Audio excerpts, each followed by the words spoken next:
Welcome back to the third part of our asset allocation video series. We've been talking about how asset allocations are failing conventional and retail investors. Using the 2022 correction as an example, the S&P 500 at that time from peak to trough had gone down roughly 22%. The average retail investor, however, had gone down roughly 37% in portfolio value. We've been exploring how that can be possible when asset allocation is pitched to us as a method of risk managing the portfolio by diversifying and putting it into a set of investments that is based on the allocation. It's supposed to protect against drawdowns and also limit the percentage or proportion of the drawdown. But how come if conventional investors were using asset allocations, they're having much worse outcomes than the market? Now, we're going to demonstrate this in today's video by showing 4 portfolios.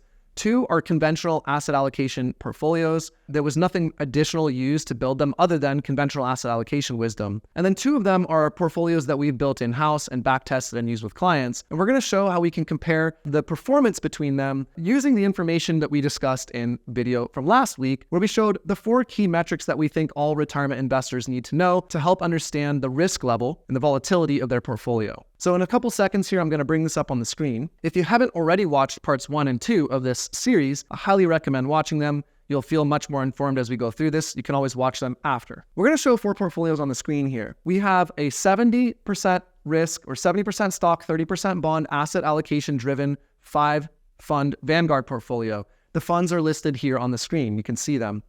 And then we have, to compare that, a 3-fund index fund only portfolio. That's also a 70-30 conventional asset allocation driven portfolio. Those funds are also listed on the screen here. And we're comparing those to 2 different portfolios. One is a 60-40 allocation portfolio that we built in-house using our 4 key metrics to drive it rather than using asset allocation. I'm just putting the asset allocation here so you have a frame of reference. What does our 60-40 look like compared to a 70-30 when we go through the metrics? And the 4th portfolio here is basically an all-stock, 96% stock income portfolio. And we're going to show how that performed in comparison as well using our 4 key metrics. Now, the 4 key metrics that we care about to recap are beta, market correlation, standard deviation, and the worst year or max drawdown. We're going to put those on the screen here in a grid and kind of work our way through these. And what I want to do is show a hypothetical scenario where if you had invested in 2016 through 2024 and started with a $2 million balance using these 4 different portfolios, what would the difference in outcomes have been? And we're going to tie this back to concepts from video 1 where we talked about how bad asset allocation driven investment outcomes leads to impulsive decision making and then hesitance to re-enter the market and then the negative confidence snowball, and how we can avoid those things using a better educated foundation to build our portfolios so that we have clearer expectations of how they might perform in different market environments. So let's go through this. The 5-fund portfolio using the Vanguard index funds has a beta of 0.77 and a market correlation of 0.99. That means that this portfolio moves directionally almost 100% of the time in the same direction as the stock market. If the stock market goes up, the portfolio will likely go up. Now, the beta tells us what proportion or what amount of that effect we'll get. So if the stock market goes up 1%, this portfolio will probably get a 0.77% increase in portfolio value. The beta tells us the magnitude of the effect. This portfolio also has a standard deviation of 13% and a worst year max drawdown of almost 18%, 17.5%. Those are the stats for this portfolio. You'd started with $2 million in 2024, ending in 2024. As of today is January 24th, as I'm making this video, your portfolio value would be almost double at $3.9 million.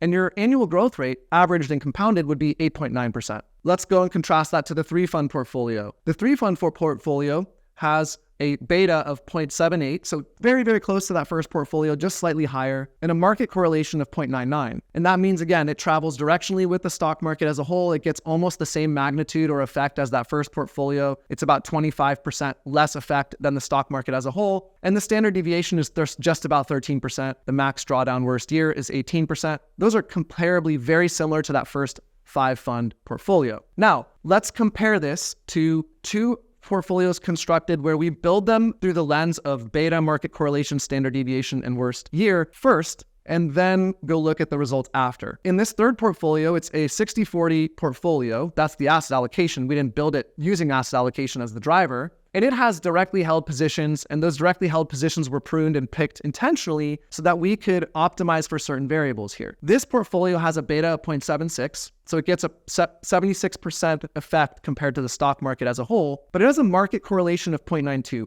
and that means that it moves directionally with the stock market reasonably less than the first two portfolios.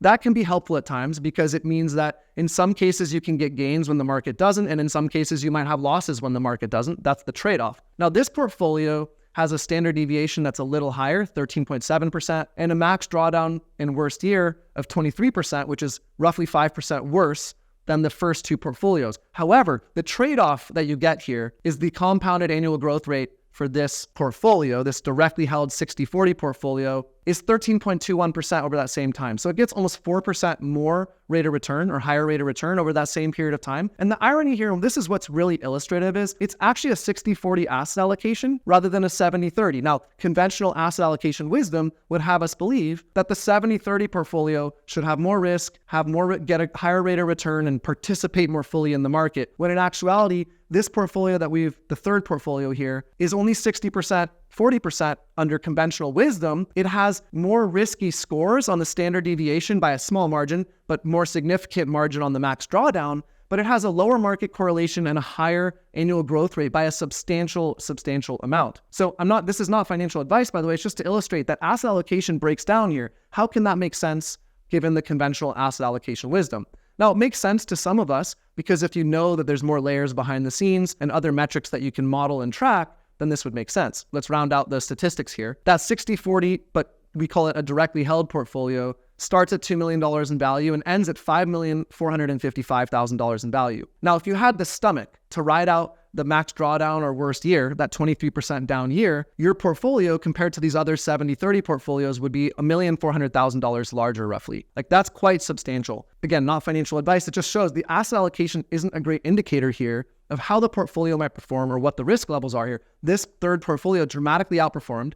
It did have a little more risk involved, but it dramatically outperformed. And in a future video, I'm going to show how each of those portfolios, these four, performed in 2022 alone. So you can see how much drawdown or how much risk, how much volatility actually existed for each of these portfolios in that correction year, which was a pretty bad year by most investor standards. The fourth portfolio here is what we call a dividend or income portfolio. This one's actually 96% stocks. It's all in directly held stock investments, or the majority, not very close to all of it. And this portfolio has a beta of 0.84, a market correlation of 0.9.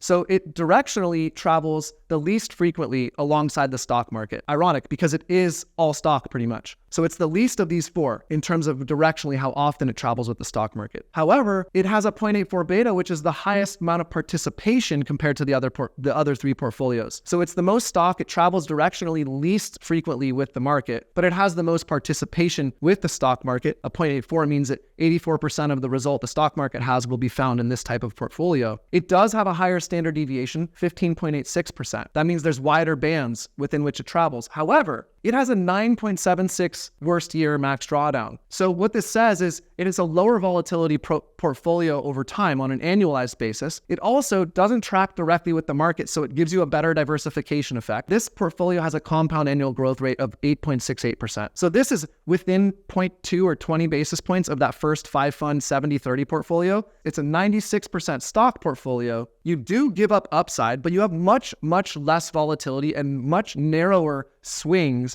in the balance of the portfolio. Again, not financial advice. I'm not saying you should go out and build these types of portfolios. The only purpose of this is to illustrate that asset allocation as the driving force behind understanding how much risk is in your portfolio, what kind of volatility you'll face, and is it diversified and protected is not a good tool. I just showed you two portfolios. One's a 60%, 40% portfolio, and one's a 96.4% portfolio, and how those just kind of blow the asset allocation idea out the window. I'm not saying they outperform. That's not what I'm saying. I'm just saying they just blow the concept off its hinges. The concept doesn't make sense as a guiding principle when you can start to see the nuance behind this. The way we construct these two portfolios is we look for the right combination of beta, market correlation, standard deviation, and max drawdown worst year, and construct from that mechanism first, and then put the asset allocation. We then project the asset allocation that exists based on it meeting our criteria for beta, market correlation, standard deviation, and worst year, as well as rate of return.